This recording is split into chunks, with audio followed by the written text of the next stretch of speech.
pertanyaan, bisa klik di link Slido ya buat teman-teman yang mau bertanya, dan juga nanti di akhir acara ada door prize ya teman-teman, akan diambil 2 penanya terbaik gitu ya. Oke, selanjutnya kita beralih ke sesi tanya jawab yang pertama ya. Dari Kak siapa nih? Arisandi Joan H ya. Menurut ilmu CFP, berapa durasi waktu tepatnya investasi yang disebut jangka pendek, jangka menengah, dan jangka panjang? Mungkin boleh dijawab sama siapa? Kak Ana ya, Kak Ana, Certified Financial Planner ya. Oke, jangka pendek, jangka menengah, jangka panjang. Biasanya sih jangka pendek tuh up to 3 tahun ya gitu. Jangka menengah 3 sampai 8 tahun, jangka panjang 8 tahun. Tapi ini sebenarnya tergantung juga dari usianya. Kalau misalnya usianya udah 50 gitu, ya jangka panjangnya makin pendek gitu. Karena itu gitu. Cuma secara umum gitu jangka pendek itu 1 sampai 3, jangka menengah 3 sampai 5 atau 3 sampai 7, jangka panjang itu setelahnya. Terus kita bacain lagi nih Mbak MC bawahnya. Kira-kira terjawab kan? Halo Mbak MC, masih mute. Mbak Sri. Ya, dari Kanoval Afifudin ya. Untuk PNS, tipe investasi apa yang dijalankan, yang sesuai dijalankan, yang tidak membutuhkan waktu yang banyak, mudah dan aman, semangat menjelang pensiun sejahtera, katanya Kak Ana. Boleh dijawab Kak Ana? Ya udah, sebenarnya kembali tujuan hidupnya apa, punya kondisi apa gitu. Misalnya tujuan hidup nggak berarti harus kaya doang ya ujungnya gitu, tapi kan juga misalnya tadi bakti pada orang tua gitu. Terus nah itu kan juga harus di-plan. Nah itu tadi tuh Mas Angga udah punya instrumen, jadi mungkin dari yang rasio saving sama tabungannya yang tadi minimal 10% dan mungkin bisa sampai 20%, itu bisa dibagi-bagi. Ada yang masuk deposito misalnya untuk dana darurat, ada yang masuk sukuk gitu untuk misalnya DP rumah gitu. Terus ada yang dana darurat mungkin kalau misalnya ibunya sakit, jadi nanti diambil dari akun itu.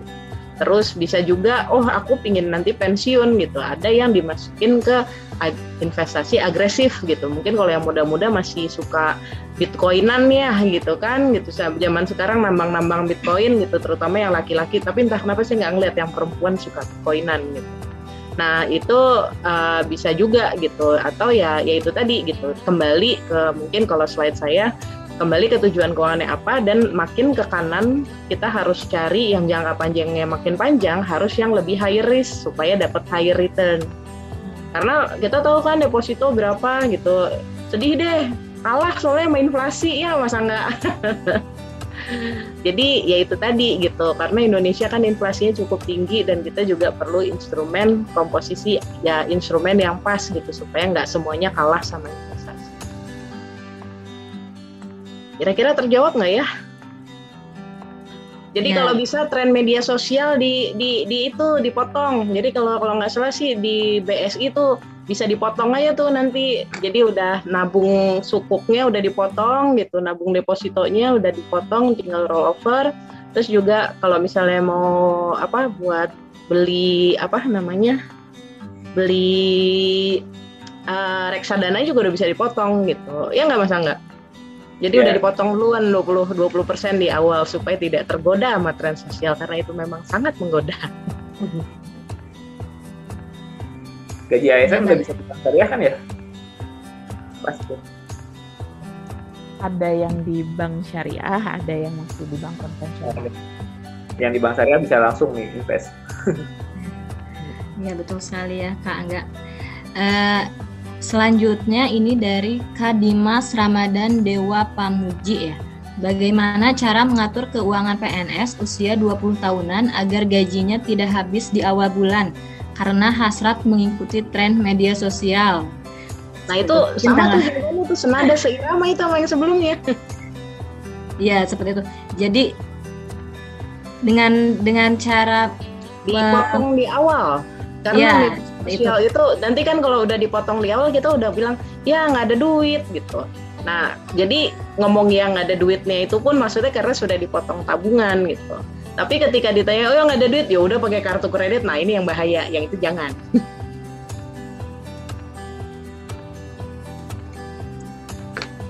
Ya, terima kasih.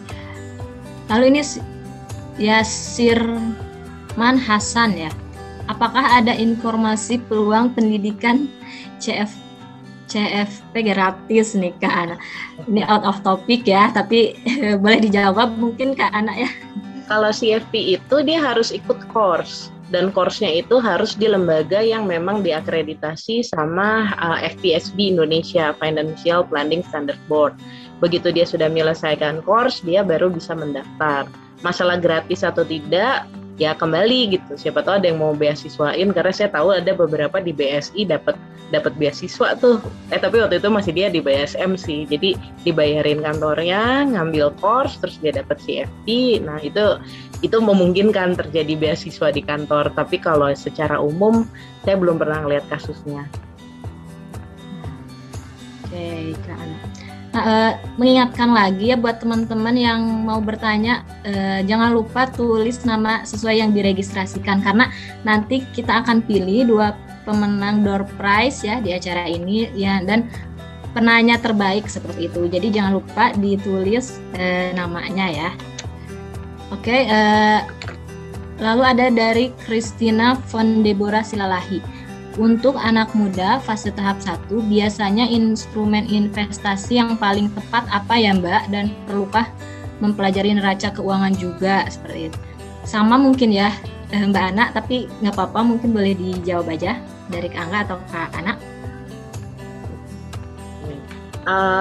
Fase tahap 1, mungkin Mas Angga nih ini, karena menurut kalau misalnya kita belajar ilmu keuangan, do not put your eggs in one basket gitu, jangan naruh telur di satu keranjang yang sama. Jadi tadi kita harus ngelihat instrumennya harus sesuai dengan kondisi kita, berapa persen yang di low risk, berapa persen yang di medium risk dan medium return, berapa persen yang di high risk. Persentasenya nggak bisa sama tiap orang, karena itu tergantung pada tujuan keuangannya itu sendiri. Tadi pertanyaannya mana ya? Terus apa perlu mempelajari rencana keuangan? Yes, di Amerika gitu. Ya saya sih berharap ya, siapa tahu ASN Nation bisa membuat advokasi gitu. Karena di Amerika setelah krisis 2008, financial literacy skill, belajar neraca keuangan itu sudah menjadi bagian dari kurikulum kampus. Jadi sudah jadi life skill. Saya pengen banget deh dari dulu ngomong sama teman FPSD gini, belum gol-gol juga gitu.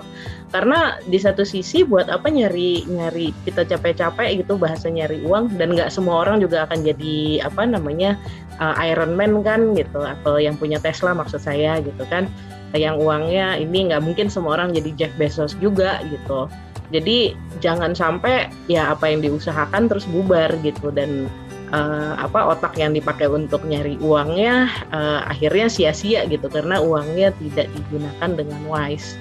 Jadi ya mungkin nanti saya akan ngobrol sama Mas Salman, Kak Salman dan Kak Fadli untuk sama teman-teman ASN berwawasan untuk golin gitu. Kenapa? Karena kalau misalnya sekarang kita lihat di Amerika, gara-gara financial literacy-nya rendah, akhirnya sekarang anak muda Amerika itu udah kejebak sama hutang kuliah. Karena hutang kuliahnya tinggi, ya dia jadi telat untuk bisa dapat mobil, dapat rumah gitu. Dan bahkan mereka juga jadi to some extent nggak yakin harus ya kita punya anak gitu. Ngebayang nggak betapa ketika peraturan hutang untuk kuliah dan harga kuliah yang tinggi tapi ternyata nggak berbanding returnnya, quote unquote merusak masa depan sebagian besar generasi milenial di Amerika saat ini. Jadi perlu banget neraca keuangan. Mudah-mudahan ASN Nation bisa buat, dan itu juga akan bagus buat lembaga keuangan karena konsumennya makin cerdas ya Mas Angga ya. Boleh di-share, boleh. PPT-nya saya udah naruh di panitia tuh. Boleh, nanti di-share sama panitia ya, Kak. Nah, terima kasih Kak Ana. Ini masih banyak ternyata pertanyaannya yang masuk nih ke anak Agam Tangga. Tapi nggak apa-apa, kita maksimalkan ya. Dari Kak Aisyah Tiara Dewi, bagaimana strategi pengelola gaji PNS yang dibagi menjadi 3 term? Saya 26 tahun dan perantau, gaji di awal bulan, uang makan di tengah bulan, dan tukin di akhir bulan. Seperti itu. Oke. Tukin di akhir bulan. Nih PNS-nya di mana nih hidupnya, standar hidupnya? Kak, siapa tadi ya? Jakarta ya?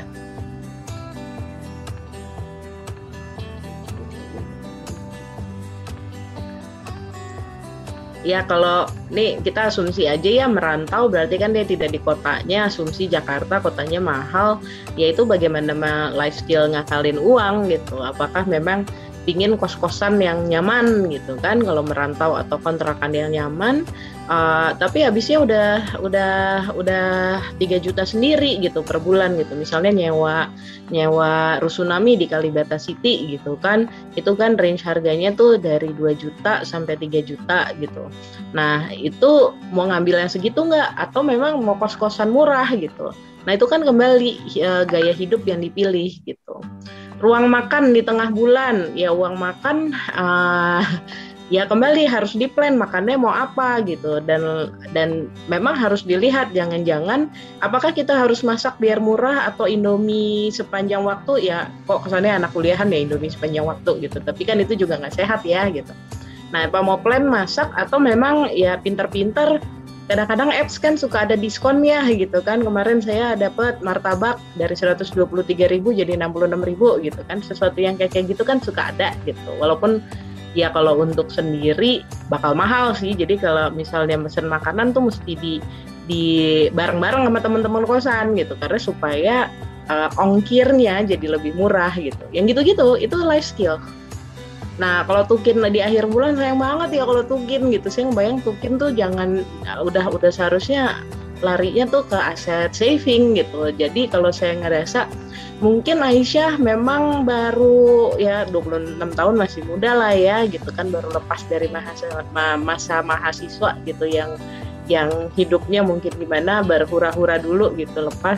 Tapi nggak bisa seterusnya gitu dengan gaya hidup yang memang seperti ini gitu. Karena kalau misalnya seperti ini nanti menyesalnya di hari tua gitu. Itu aja sih. Baik, Kak. Nah, selanjutnya ada pertanyaan dari Yan Sukmawan ya, Kak Yan. Bagaimana dengan berinvestasi dengan logam mulia dan tanah katanya? Boleh nah dijawab? Itu Mas Angga aja tuh, Mas Angga. Iya. Di dalamnya kan ada tuh logam mulia. Mas Angga. Boleh. Logam mulia di bank syariah ada, itu bisa juga digunakan untuk sarana investasi ya. Tapi saya ngelihatnya logam mulia itu lebih kayak mempertahankan harta kita ya, nilai harta kita ya. Nah, ibaratnya kalau dulu harga satu kambing 1 dinar, sekarang juga masih 1 dinar gitu. Jadi itu sarana untuk mempertahankan harta kita aja agar nggak tergerus inflasi gitu. Kalau dari yang tanah, sebenarnya tanah bagus untuk investasi ya. Harganya itu ada kenaikan lah, tapi tergantung lokasinya juga, strategis atau enggak. Nah ini ya, tapi yang masalah adalah kalau untuk tanah likuiditasnya gitu. Ya pengalaman dia ada saudara gitu punya tanah, ketika dia butuh mau dijual agak-agak sulit nih. Itu aja sih kekurangan dari investasi tanah. Mungkin Mbak Ana mau nambahin, silakan Mbak. Oke. Ya setuju, karena logam mulia itu memang lebih ke arah menjaga value gitu. Jadi dia hanya ngimbangin inflasi, nggak ngalahin inflasi. Jadi ya zaman dulu gitu emas masih di bawah 100.000, sekarang emas berapa gitu. Dan mungkin beruntung orang tuanya yang nyimpen emas gitu. Jadi dia bisa membeli inflasinya. Tanah kembali tadi, apakah ada uang berlebih atau tidak? Sangat dimungkinkan ketika misalnya ada waris ya gitu, karena memang saya bukan ngomongin orang tua yang akan meninggal atau gimana ya gitu, tapi salah satu cara untuk memperoleh, salah satu bagaimana seseorang bisa naik adalah karena warisan. Bisa jadi orang tua yang meninggalkan warisan, nah uang seperti itu mungkin bisa diarahkan ke sana. karena cakupannya ini gitu, tanah itu butuh, nggak mungkin kan beli 1 kali 1 meter gitu kan, you know what I mean. Kalau 1 kali 1 meter atau 2 kali 1 belinya di San Diego Hills gitu, you know what I mean lah, San Diego Hills. Aduh maaf ya, saya orangnya senang bercanda, tapi San Diego Hills juga penting loh, gitu juga nggak tahu nanti mau dikubur di mana kan. Jadi seperti itu gitu. Kalau misalnya memang ada uang untuk beli tanah ya enggak gitu, karena memang like it or not, tanah jarang banget turun. Bangunan mungkin turun, tapi tanah jarang banget turun. Yang ada kayaknya kalau dugaan saya ya, kalau pemerintah mau majakin terus-menerus, tanah kita nanti lama-lama harganya tinggi, karena kan pemerintah dapat pajak salah satunya dari harga tanah kan, PBB gitu. Dan NJOP kayaknya naik terus selama ini, dalam 10 tahun terakhir naiknya tuh udah berapa kali lipat. Mungkin itu kalau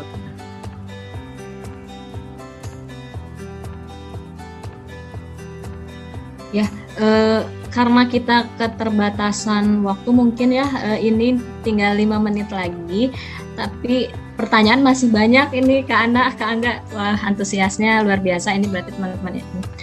Dulu ini penting nih Mbak, dulu saya pernah ikutan unit link, worth it nggak sih? Nggak, kalau nggak diterusin, nggak usah, jangan diterusin. Jangan terusin. Iya, betul. Serius. Nah itu soalnya karena memang udah terbukti yang unit link akhirnya by my research untuk nanya berapa orang, itu akhirnya apa yang dijanjiin pas waktu unit link nggak terjadi, dan akhirnya nutupnya itu juga mahal gitu kan, dan ya nggak worthy lah, dan nilai polis asuransinya udah mahal, investasinya juga nggak jago, potongannya 5% pula gitu. Sementara kalau di ini potongan di lembaga kayak sekuritas itu nggak nyampe 1% gitu, apalagi ya sekarang ya sifatnya online, udah 0, jadi unit link itu uangnya justru makan habis karena dia potongannya aja udah 5% di awal.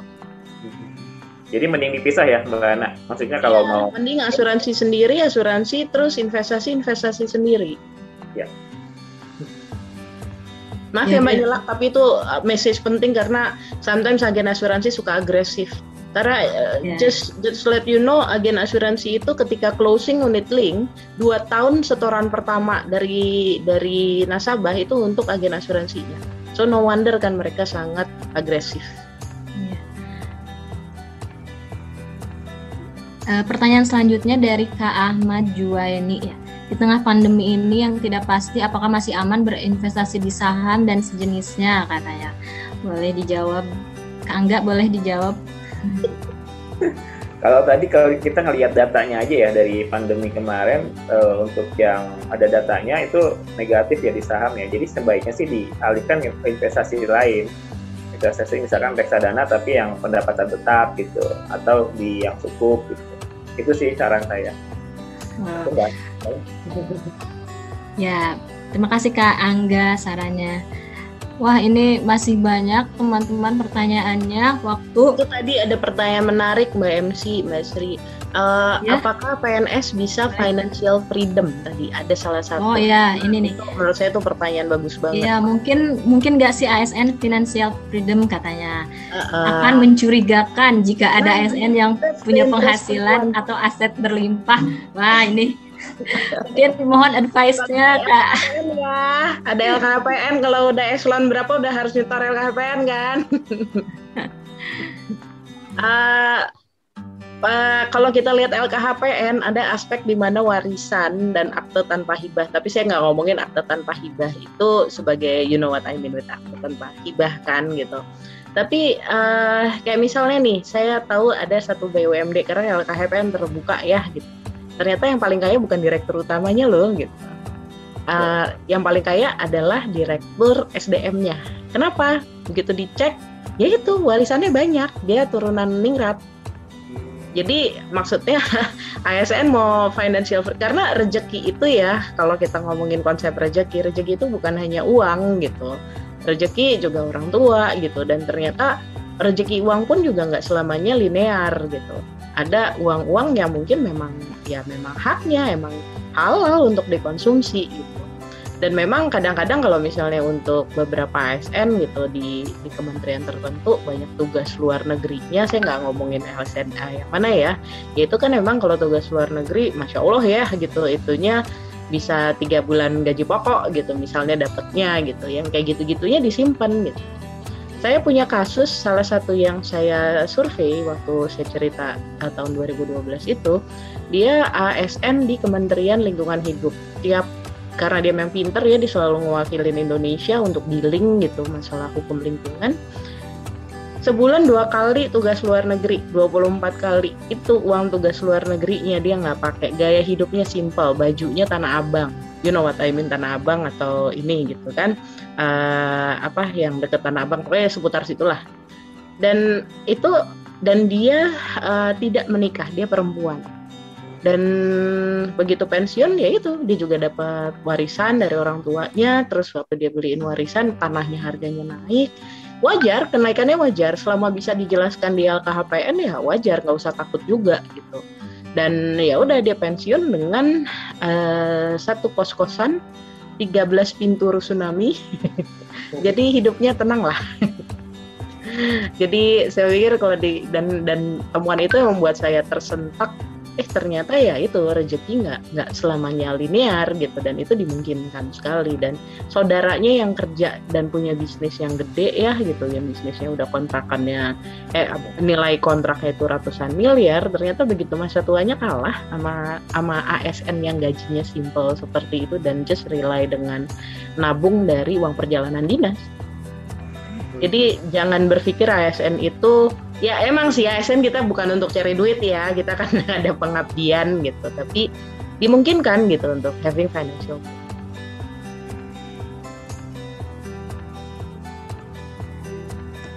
Satu pertanyaan lagi mungkin ya Kak, dari Karesa Saridona. Izin bertanya, untuk alokasi dana darurat apa boleh disimpan di instrumen investasi dan di instrumen apa, katanya dari Kak Resa. Boleh dijawab Kak Angga mungkin? Kalau dana darurat itu Mbak Ana dulu Mbak Ana. Ladies first ya, mentang-mentang saya perempuan. Dana darurat jangan ditaruh di investasi yang agresif. Kenapa? Dana darurat itu kan sewaktu-waktu. Jadi memang alokasi dana darurat biasanya satu ditaruhnya di deposito karena bisa dicairkan. Karena deposito kan termsnya itu kan bulanan lah ya minimal gitu kan. Terus kalau itu tinggal diperpanjang automatic rollover gitu. Atau mungkin ditaruh di tabungan. Cuma biasanya tabungan kan gampang gesek gitu kan, apalagi zaman sekarang gitu. Ya ATM disembunyiin masih bisa m-banking gitu. Terus kalau misalnya m-banking nggak bisa, CVC di belakang gitu kan, 3 digit terakhir plus kalau hafal nomor kartu debitnya tetap aja bisa transaksi gitu. Jadi ya mungkin dana darurat memang tidak diarahkan tujuan investasi karena sifatnya bisa sewaktu-waktu diambil. Jadi sebaiknya ditaruhnya di deposito. Bisa di deposito syariah ya Bu Ana ya? Oh bisa rollover kan? Bisa rollover. Ya. Baik, mungkin itu pertanyaan yang bisa dijawab ya, karena kita bakal beralih ke sesi selanjutnya. Nah, teman-teman terima kasih yang sudah bertanya ya. Kak Ana dan Kak Angga juga terima kasih narasumber.